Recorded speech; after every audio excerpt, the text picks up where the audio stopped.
Okay, we're going to take a look at an example of a linear function and talk about fitting curves to linear data. And incidentally, this is a pretty neat model because there's one behavior of this system that's linear, and there's another behavior that's quadratic. And the reason for that connection is a nice illustration of something you learned very early in a calculus course. Anyhow, and we can talk about those connections.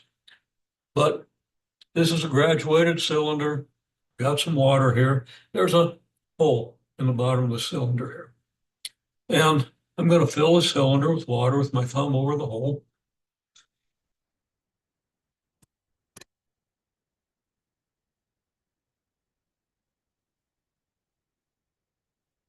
And then I'm going to I'm going to release it. And this vessel here is going to catch it. Okay, so keep an eye on the water level and on the stream. What happens to the water level? What happens to the stream? Now, there's a lot of very interesting physics in this, but we're not going to talk much about the physics. But let's go ahead and look at this system, okay? Now, this is going to drain out in, 20 seconds, maybe less. So here we go.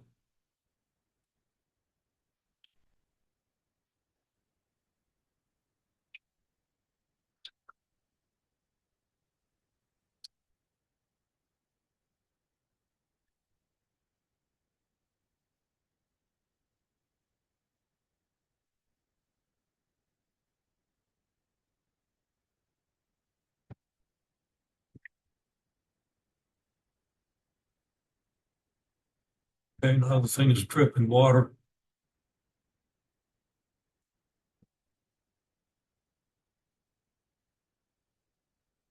Harmlessly. It's okay. Now, you can imagine that we've had a meter stick handy, and I'm supposed to have a meter stick right here. Let me just pause a second and grab one so I can make the demonstration a little more tangible. If I had had a meter stick handy, I could have measured at some level down below, maybe a couple of feet below the outflow point, how far the stream goes as a function of time. Okay, so let's say every 4 seconds, I measure the distance the stream travels. And of course, I measure that in the direction of the stream that's coming out this way, so I measure it in this direction. And that's not particularly important because we're not going to try to analyze the physics of this situation. However, we understand that we could measure the distance of the stream, and you saw the stream coming out less and less rapidly. The stream was falling off more and more quickly. So it would be plausible to get data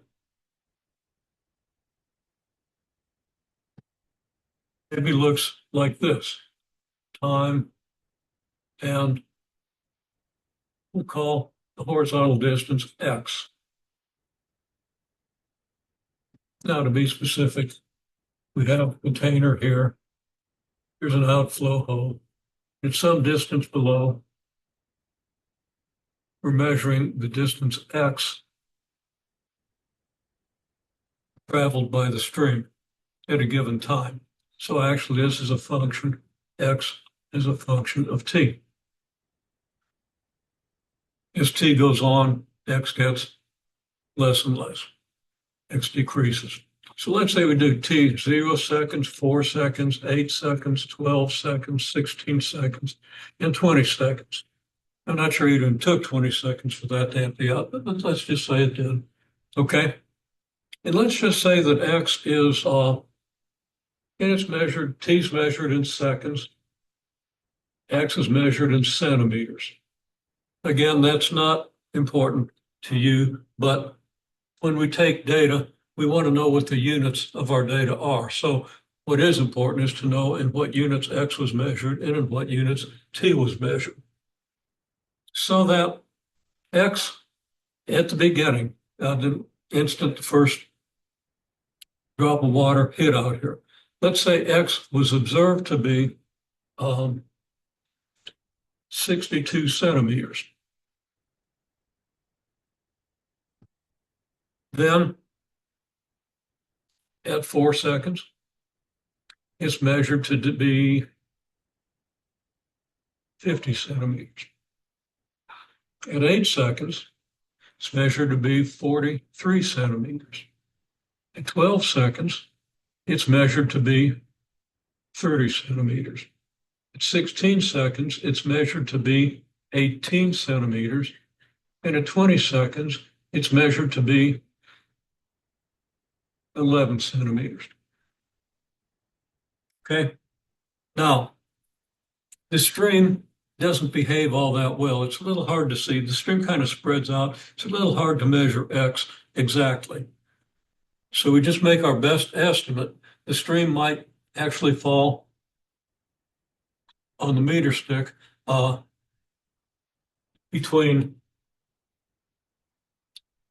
let's say, here and here on the meter stick. It's about a 5 centimeter range. We try to estimate what the middle of that is while the stream is moving. So there is uncertainty in any one of these measurements. It's just inherent in the system. Okay. Now, we graph this information. And let's see.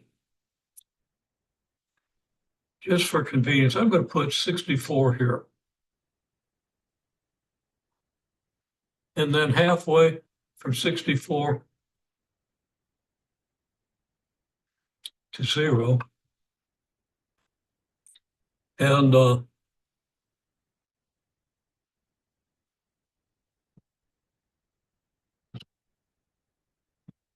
right.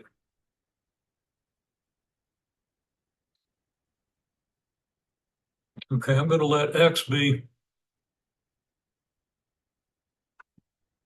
16 here. I'm going to let Y be, well, sorry, this is T. Okay, I'm going to let T be 16, standing for 16 seconds. And I'm going to let X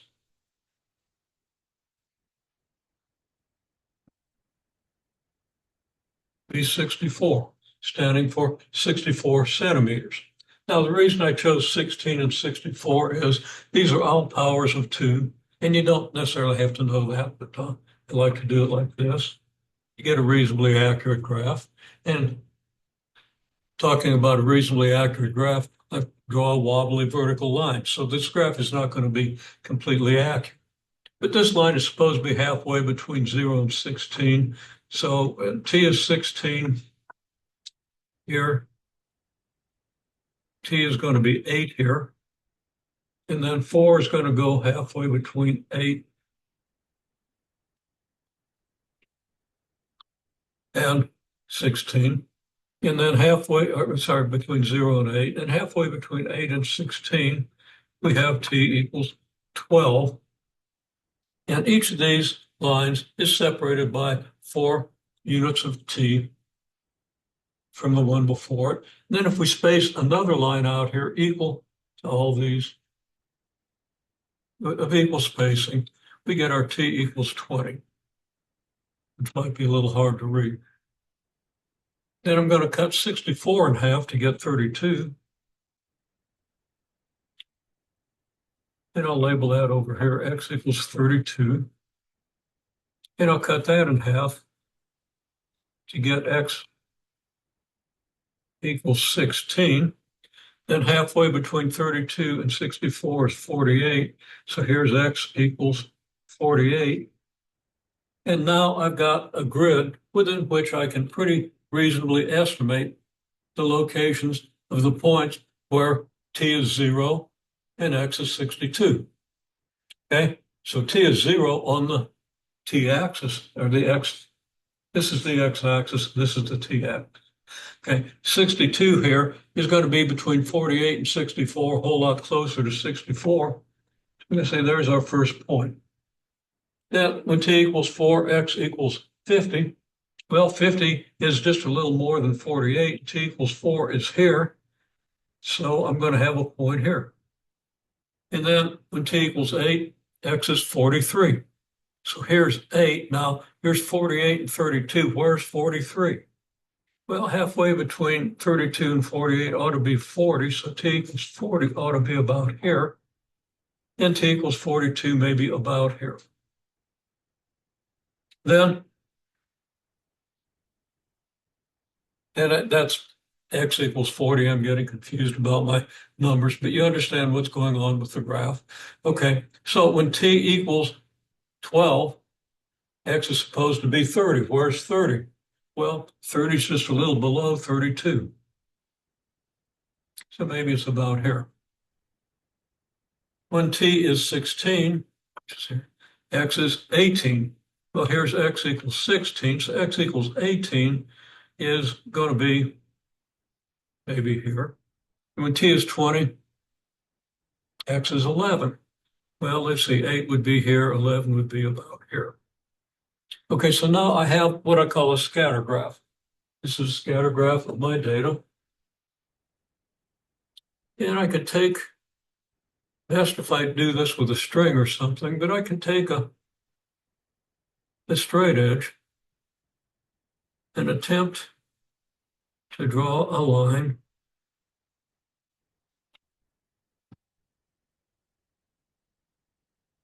that comes as close as possible on the average to these points.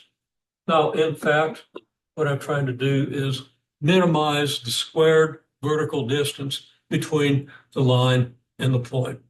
You don't need to know that. You take a statistics course and maybe you learn about it, and maybe that gets glossed over depending on the emphasis of the statistics course.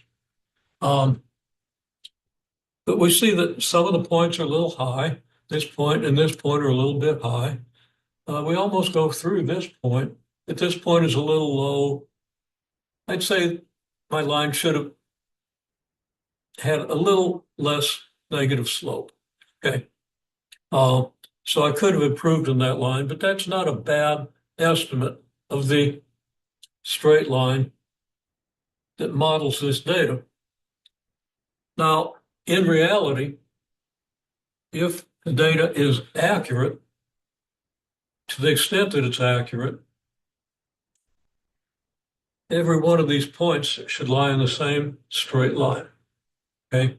Which is to say that the distance that stream travels before falling to whatever level we measure it at should be a linear function of time. Okay, so let's see what the linear function might be. This is not a perfect linear function because we have uncertainties in the data. We don't have a constant progression. The slope from one point to the next is different from the slope from that next point to the next. Okay, from every consecutive pair of points, you're going to get a different slope. When you calculate this, we can calculate it here. We have a rise of negative 12 from 62 down to 50 and a run of 4. So our slope between this point and this point, if we'd made a little straight line from this point to this point, would have been 3 centimeters per second. Okay? And that means that the position at which the water was falling on the meter stick would be changing at negative 3 meters per second, centimeters per second. And I'm not even sure I said the negative when I said the 3 centimeters per second, but clearly it's negative. Your rise from here to here, here to here is negative, and your run from here to here is positive. Of course, you have a formula too. I don't like to talk about the formula. Formula is easy, you can use it, but you understand this if you understand that we're talking about rise divided by run. Okay. Not that I don't use the formula in demonstrating things.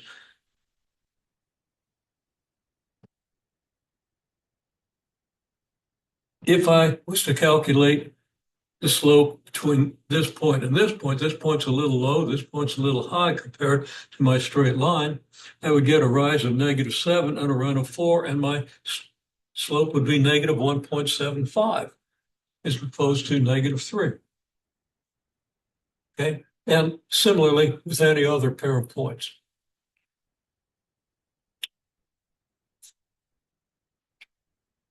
The slope of this straight line is constant, and it's pretty close to the slope that we would expect to get if we had completely accurate data. Okay, now just once more, our data, x is 62 when t is 0 seconds. X is 50 centimeters when t is 4 seconds. X is 43 centimeters when t is 8 seconds. 30 centimeters when t is 12 seconds. 18 centimeters when t is 16 seconds. 11 centimeters when t is 20 seconds. From the 0 second, 62 centimeter point to the 4 second, 50 centimeter point, the slope is -3 centimeters over seconds. -3 centimeters divided by, well, -12 centimeters divided by 4 seconds, which is -3 centimeters per second. Let's see what the slope of this straight line is. Okay. The straight line goes from a point that looks pretty much like 0, 62 centimeters. And one color here, 0.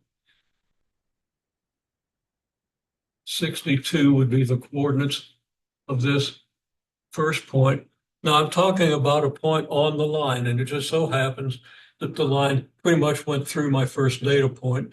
0, 62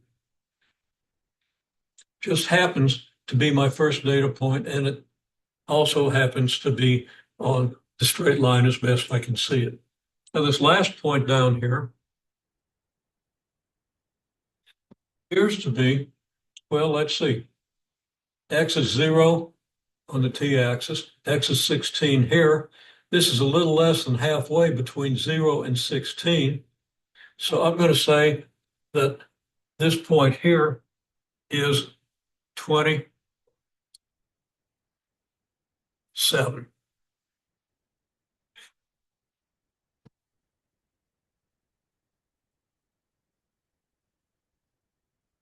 Now, what's the slope?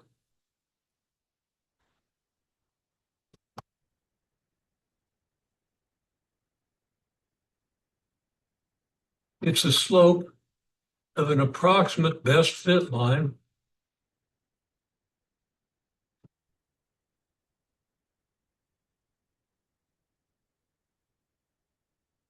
is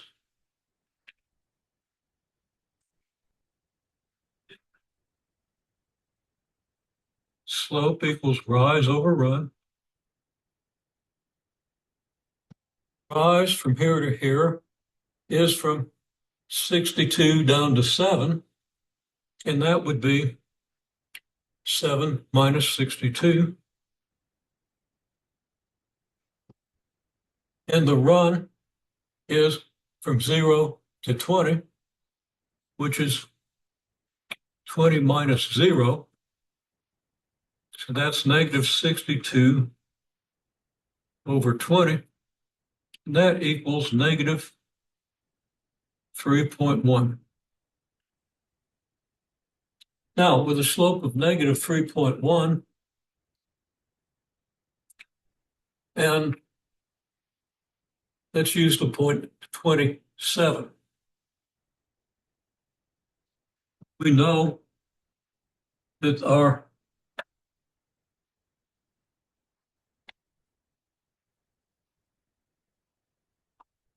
approximate best fit line is y equals mx plus b.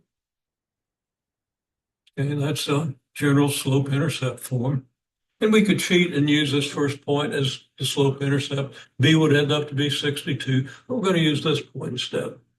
Okay, and what we're going to do is we're going to say, okay, all we know right now is that the graph has a slope of -3.1.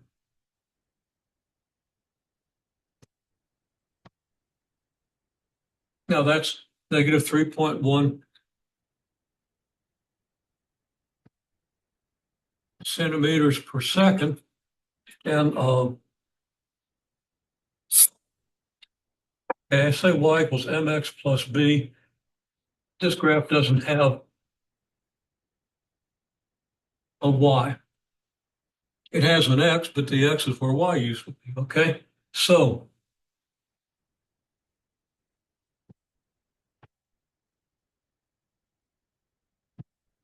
our familiar formula is y equals mx plus b, but in this case, the horizontal coordinate is t.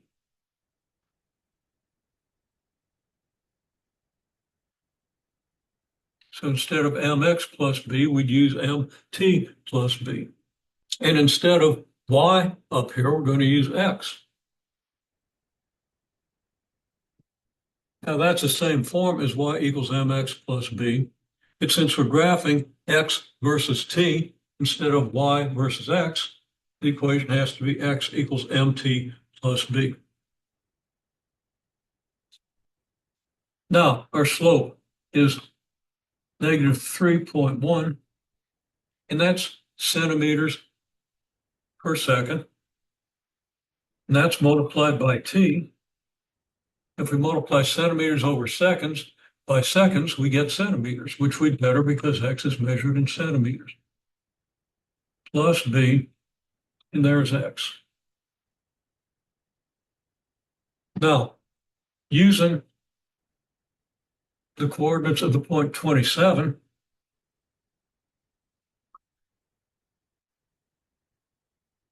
when t equals 20, x equals 7, so our equation should be x is 7, or our equation becomes 7 equals negative 3.1 multiplied by 20 plus b. This is an equation we easily solve for b. Now there's another way you can get the equation. You have the point slope form, y minus y1 equals m times x minus x1. Okay, you plug into that mindlessly, you get the right answer. But here we talk a little bit more about a little more sophisticated way of doing it. And there's nothing wrong with using the formula. There's nothing wrong with using a formula for the slope, y2 minus y1 over x2 minus x1, but you want to see it. At least that's my position, okay? Okay, so anyhow, we have this equation. So we found m already. And just to make sure we understand what we mean by m is a slope. We plug that into y equals mx plus b, but instead of y and x, we're using x and t, so it's x equals mt plus b. Plug in negative 3.1 for the slope. We get this equation, and the only unknown is going to be b. X and t are variables, but b is still unknown. T is 20, x equals 7, so replacing x by 7 and t by 20, we get this equation. And now we can solve for b.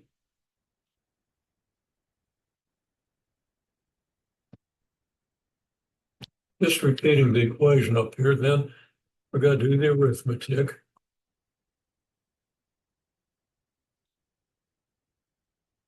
Get 7 equals negative 62 plus b.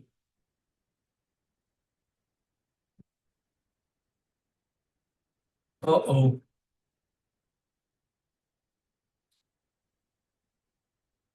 I must have gotten up on the wrong side of bed this morning. I've got a bad number here. I've got negative 62. 7 minus 62 is not negative 62. It's negative 55. So let's fix that. I do apologize for that. Unfortunately, nobody's in class tonight. There's nobody to call me on this. It's negative 55 over 20. And that comes out negative 2.75. Let's make that a little bit bigger.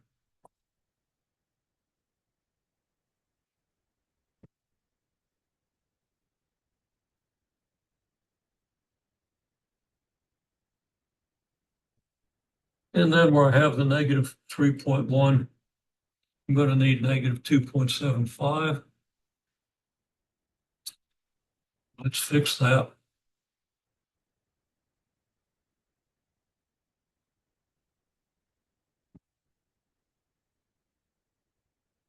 And incidentally, the thing that alerted me here, I was going to get b equals 69. And that would be the y-intercept. And 69 would be up way too high, just doesn't fit the curve. So it's kind of an error checking process at every step, or at least every once in a while. I stop and make sure things make sense. Okay, so I get negative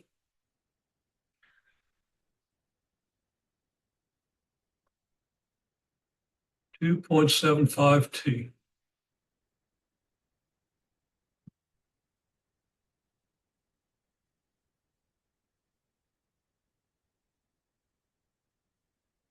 Now back to this. It's easy to solve for b. And I didn't need negative 2.75 here. I've got to multiply it by 20.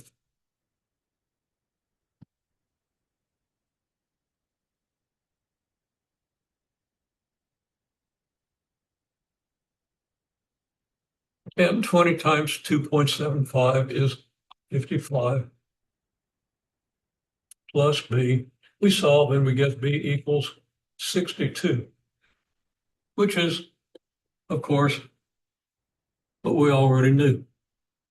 Okay, so we didn't really have to use this point since we already knew the y-intercept. Wanted to illustrate the whole process, and I apologize for kind of messing it up. I'll go through this whole thing quickly at the end. Okay.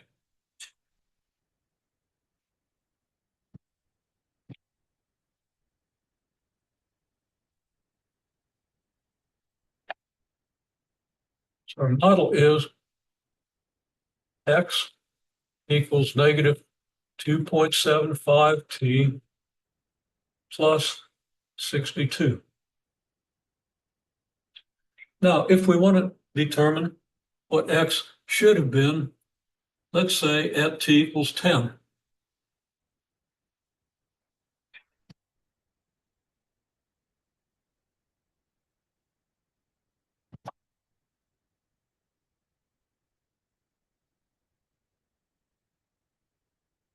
Well, the answer is very straightforward. Here's our function. If we put in t, we get x. I'll make a full statement. If t equals 10, then x equals negative 2.75 times 10 plus 62, which is negative 27.5 plus 62, which is going to be negative 34. It's not negative, it's going to be 34.5. Okay, now we don't have t equals 10 point on our graph, but this predicts if we really wanted to know how far that stream is flowing, or how far that stream is traveling before it hit the surface below. I could put t equals 10 here. If I look at the graph, and let's do this in a little different color. Here's my t equals 10 line. And here's a point on the t equals 10 line that coincides with my straight line. And if x is 32 here and 48 here, it looks like about 1/6 of the way. That might be 34 or 35. So let's say the point is 10.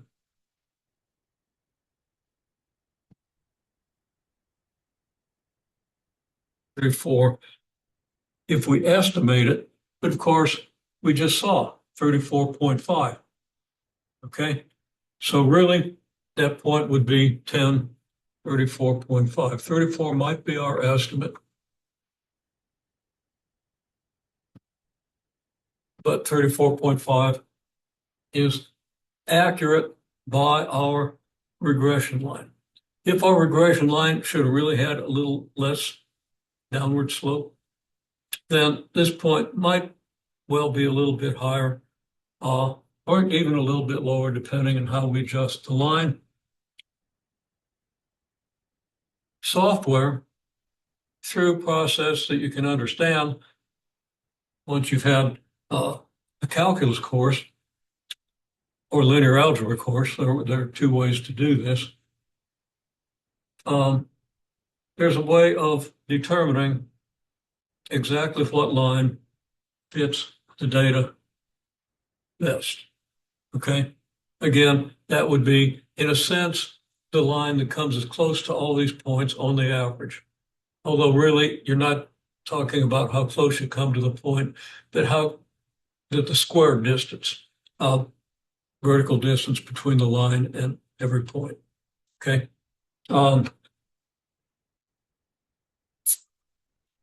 So there we have it. If we want to predict when the depth is has some given value, okay, so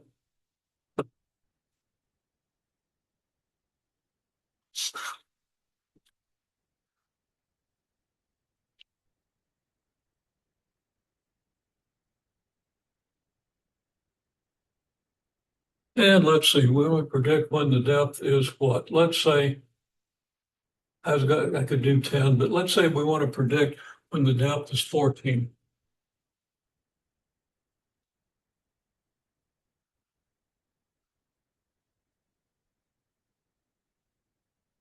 Our model,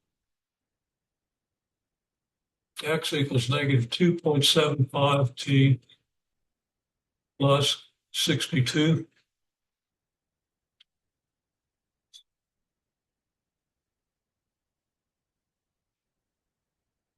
If x equals 14, then we get 14 equals negative 2.75 t plus 62. It's a very easy equation to solve for t. Might use your calculator. We might convert 2.75 to 10/4 to 11/4 and use exact numbers. But one way or another, you can easily solve for t. Now, the way I do this, I'm going to, first of all, put the t, which is what I'm trying to solve for, on the left.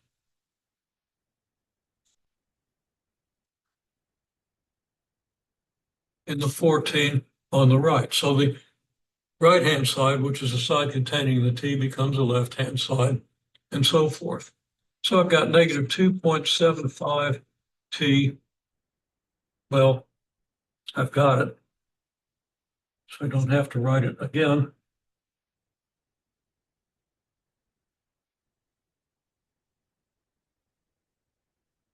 I'm going to add negative 62 to both sides. Now, not everybody does this, but I'm pretty much a stickler for writing accurate mathematics. And I'm going to say, I don't just write a negative 62 here and a negative 62 here. I write the equation, negative 62 equals negative 62. So now I can add the left-hand sides of one equation to the other, and the right-hand side of the first equation to the second. So I'm adding the two equations in the sense of I'm adding the left-hand sides and I'm adding the right-hand sides. And when I do this, I get negative 2.75 t plus 62 minus 62 equals 14 minus 62. Now, you do the arithmetic in your head and stuff, But people will often subtract this number from this number or do other non-productive things. So I prefer to write it out real carefully.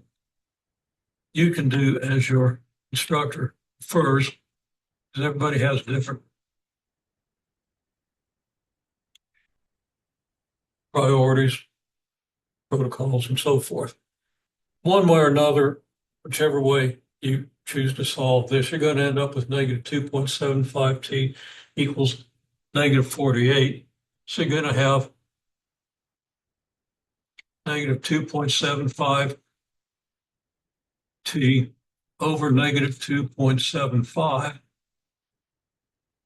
equals negative 48 over negative 2.75. Now, I'm just going to use what I know that 2.75 is 11/4, and dividing by 11/4, I multiply by 4/11, and that's going to give me 196 over 11. Okay, so t is 196 over 11. Now,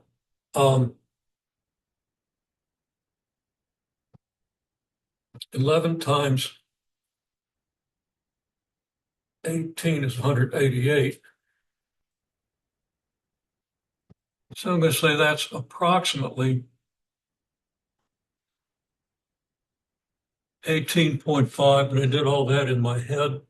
So that might not be quite right. You better check me with your calculator or do a long division if you prefer, but I imagine you're going to use a calculator, and that's perfectly appropriate. That's not a problem at all.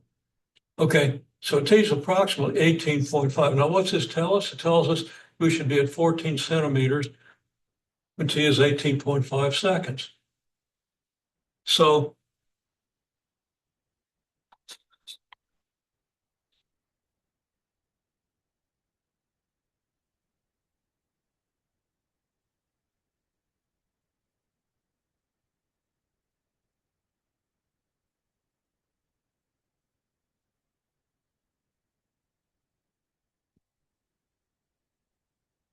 okay, now let's go back to our graph and check out whether that's so.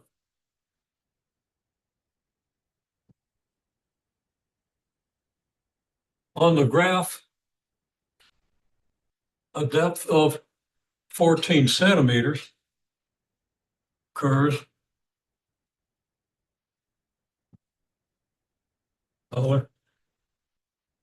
between 0 and 16. 14 is about here.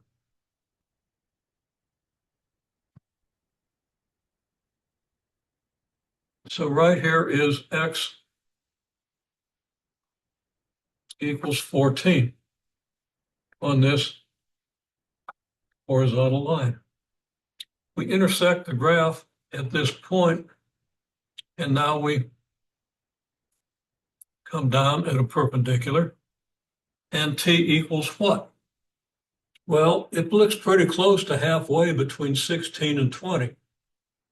I think it's a little more than halfway, but now when I look at it from here, maybe it's a little less than halfway. So I'm going to say our best guess is t equals 18. Now, what does our equation tell us? Well, it tells us t is 18.5. So this is very consistent with the picture. And I do recommend when you do these problems, you have a picture, preferably hand sketched.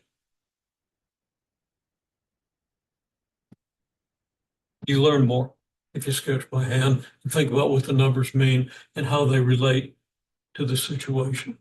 One way or another, we see that this regression line does a pretty good job of predicting the depths. Okay? Now there's another thing that we want to look at. We want to go back to our original data. And I'm going to want to copy the original data and do a little something with it.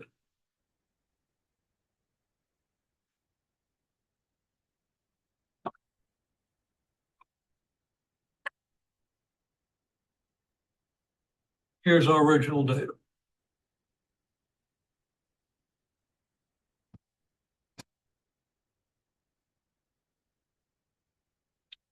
0, 62, 4, 50, 8, 43, 12, 30, 16, 18, 20, 11.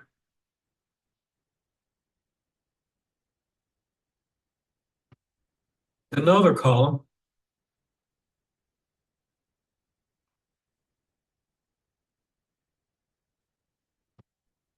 for x equals negative 2.75 t plus 62. Okay. And fortunately, this is 11/4, so I can easily multiply any of these numbers. So what I get is when t equals 0 and I evaluate this function, I get x equals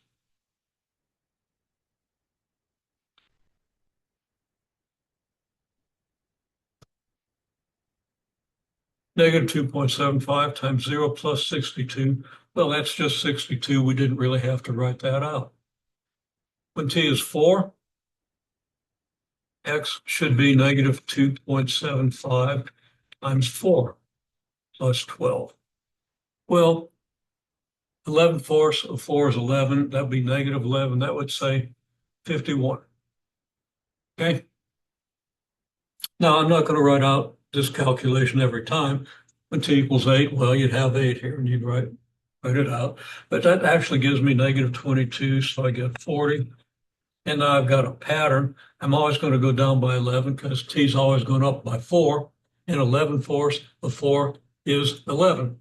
So I'm always going to subtract the next multiple of 11. So I'm going to end up with 39. Do arithmetic, that'd be dangerous. 29, 18, and 7. Okay, and just to check, 11/4 of 20, 4 goes into 25 times 11/4, that's negative, is 55. Negative 55 and 62 does give me 7. Okay, so here are my predictions. These are the predictions of the model.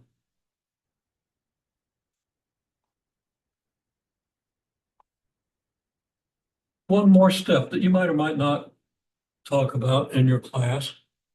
Okay, we see that I've written out these calculations. We have them there, but I need this space for one more thing. That's going to be what I call my residuals.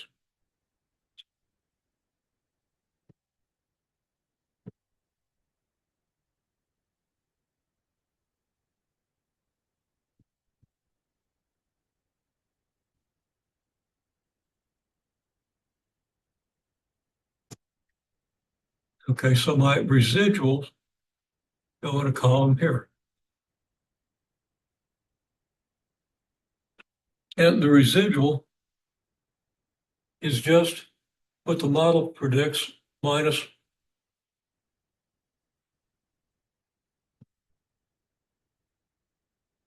sorry, it's our data point minus our model.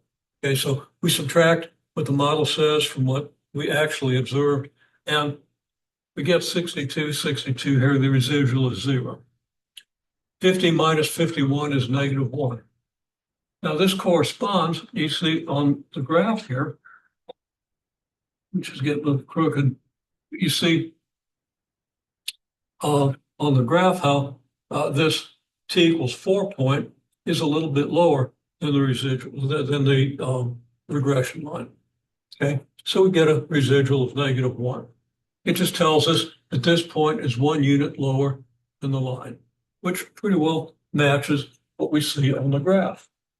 Go ahead and move that graph over so we can refer back. See it off very well, but there it is. Okay, now calculating the rest of the residuals, 43 minus 40 is 3. And that means that the third point is 3 units higher than the line. Well, if this is 1 unit lower, this is 3 units higher. Does that make sense? Yeah. What do you think about the next point? The next point appears to be pretty close to the line. Let's see. We get 30 and 29. We subtract, we get 1. That point doesn't really look like it's 1 unit higher than the line. It looks like it's right on the line. But of course, this is a hand sketch graph and there are little anomalies. Okay.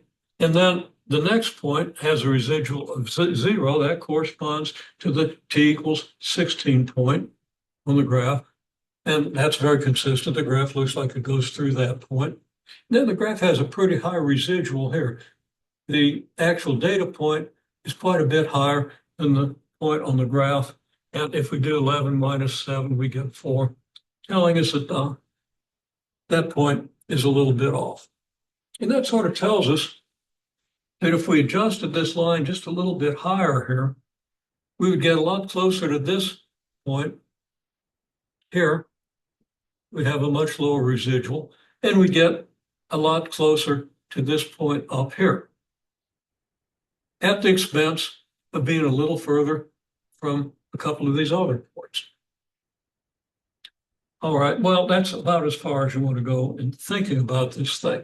Now, if you want to get a really accurate regression line, you go to computer. You use Desmos, you can use Wolfram Alpha, you can use Excel. There are many, many ways to get a regression line, and everybody's going to give you the same result because everybody's using the same algorithm or a totally equivalent algorithm. Okay, so there's the basic message. Now I'm going to go through this all again in a nutshell. Got about 12 minutes. So in this last 12 minutes, we'll just summarize everything for people who already kind of know this. Okay. So again,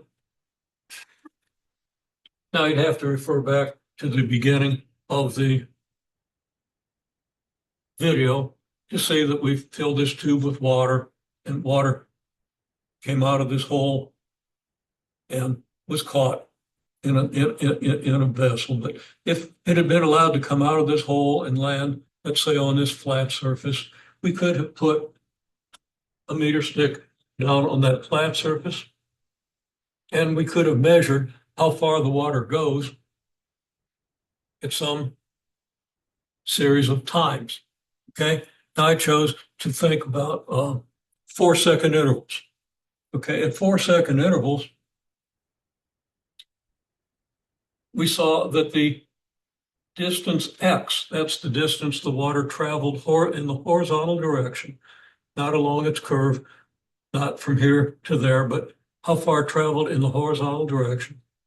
At t equals 0, now we didn't actually observe this, but we're going to conjecture, maybe 62 centimeters. T equals 4, 50 centimeters. T equals 8, 43 centimeters. T equals 12, 30 centimeters. T equals 16, it was 18 centimeters. T equals 20, it was 11 centimeters. So then what did we do? We sketched a graph. We sketched a scatter graph. The white x's, and there's one right under this orange x here, on the graph of x versus t represent these points. Now, if you're interested in how I constructed this graph, which turned out to be pretty accurate, you can go back and watch how I did that. Those people are going to be content to take some line graph paper and so forth. I just going to put in a plug for doing a good hand sketch graph. You think about things that you would not otherwise think about, and you retain it better.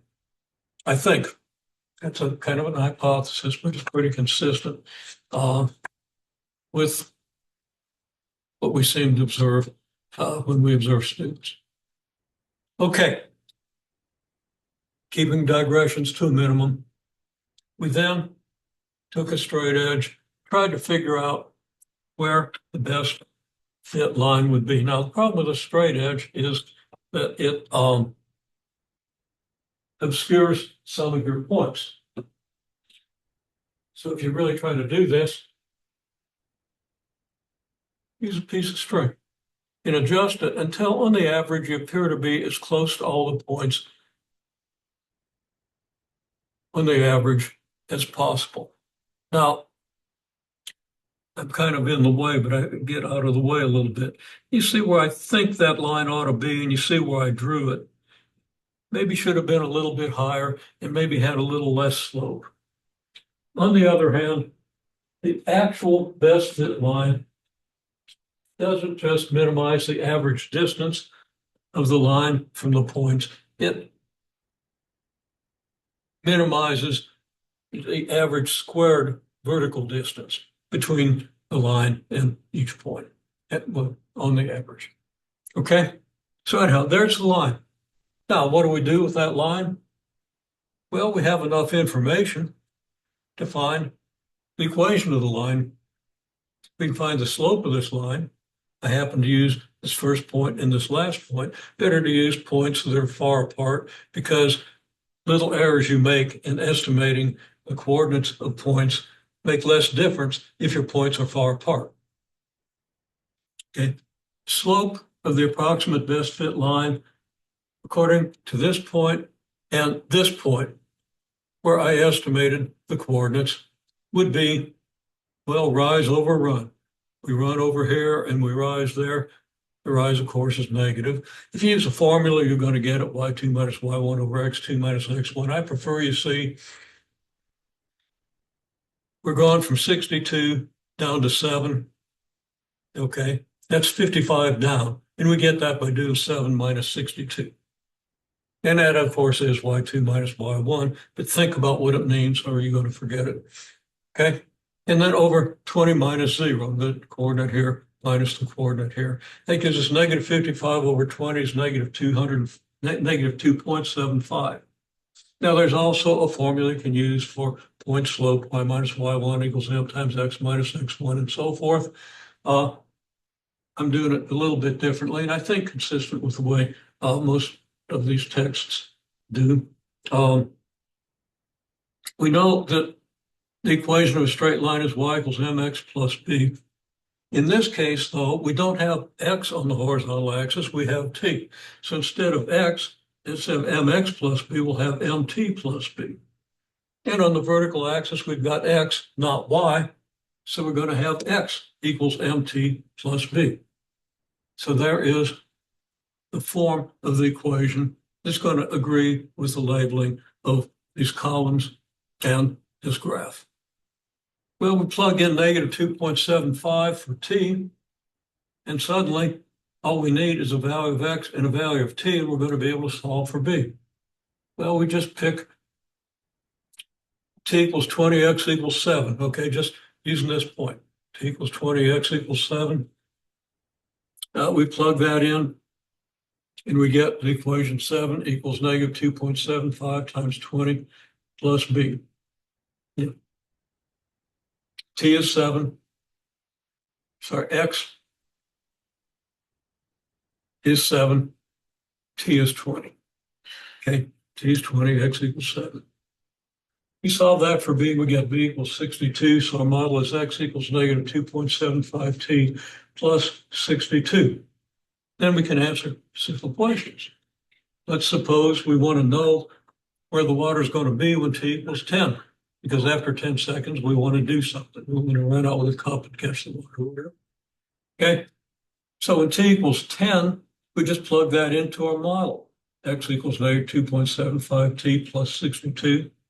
And we do the arithmetic, and we get x equals 34.5. I like to check that with the graph.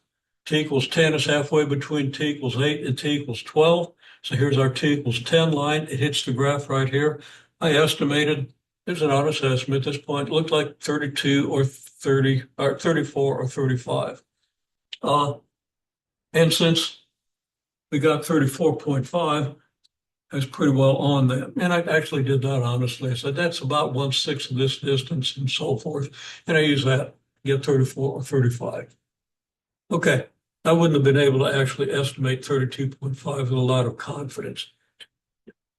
But I kind of lucked out. Okay, so there we have one use of the model, another use of the model.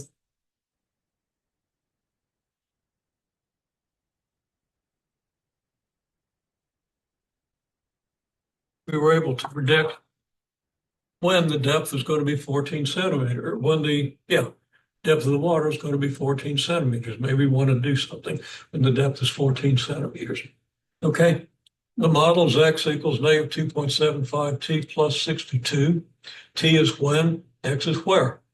When x is 14, when the depth is 14, that means x is 14, and we plug in 14 for x, and we solve the resulting equation for t.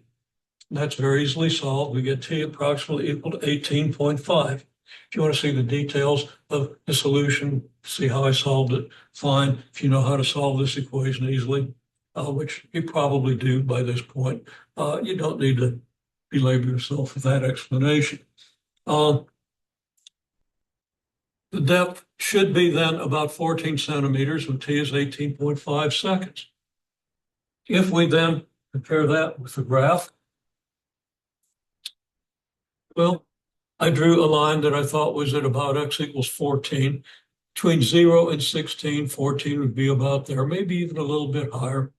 That line goes over here and intersects a straight line, a regression line at this point, and we project down, and we find that we're about halfway between t equals 16 and t equals 20 at t equals 18.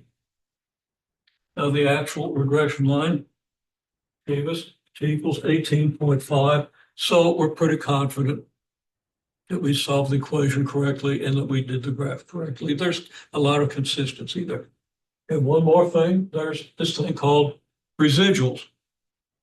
Well, first of all, we relist our data, the x versus t, it's the same values that we started with. Our model is x equals negative 2.75 t plus 62. The numbers we get when we plug these t values into this model go in this column. So if we plug in t equals 8, we're going to get negative 2.75 times 8 is negative 22. Add that to 62, we're going to get 40. So we just calculate x for every one of these t's, and these are the numbers we get. Now, our residuals, not sure talking about residuals in your section, but they're interesting and it's worth thinking about. Residuals are just how far the point, the actual graph point is above or below the graph. So we would have a residual of maybe 2 or 3 for this point, because it's maybe 2 or 3, maybe even 4 units higher than the line. This point would have a negative residual. It's a little below the line. These points here and here probably have pretty small residuals. And this point down here is pretty far above the line, our last point, and it probably has pretty high residual. Well, it's really easy to calculate the residuals. We just do x minus what the model says. 62 minus 62 is 0. 50 minus 51 is negative 1. That was our second point that we saw was a little bit below the line. Our third point that we saw was pretty far above the line. We do 43 minus 40, we get 3, and that confirms that what was above the line, and so forth. So these are our residuals. If we add up our residuals, we get 4, 7, 8, 7. That's an average residual for 1, 2, 3, 4, 5, 6 points of a little over 1 unit. And the pattern of the residuals is that they're high. Okay, it tells me that I probably didn't quite put the line where it would best go. If you use software to get the equation of the best fit line, and you might want to do that for this data. It just takes a minute. If you got Desmos or Excel or use Wolfram Alpha, well, it might take 3 or 4 minutes. You can get a more accurate equation and calculate the residuals. The residuals are going to be a lot smaller for this data. And they're going to add up to something pretty close to 0. Not exactly, because you're not minimizing the distance between the point and the line, you're minimizing the squared distance, and that has its effects, but you're probably not going to be thinking about that. Okay? You can store it away. If you get a little deeper into a statistics course, it might be valuable to you. But there is the thing. So we can take data, we can manually sketch a scatter graph, get the best fit straight line.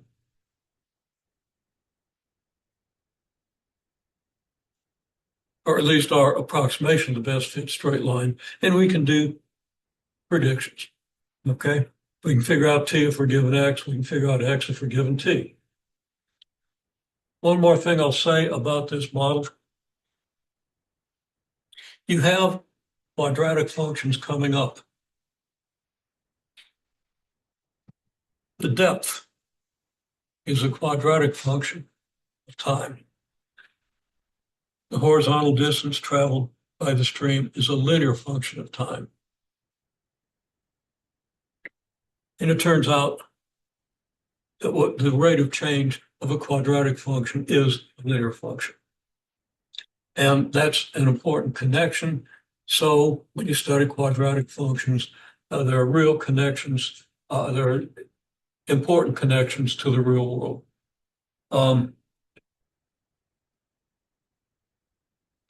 And that's all I'm going to say about it at this point. I'm just going to say that maybe you want to make note of that. Okay, so hopefully this is going to be helpful to you. Glad to answer questions if anybody has any.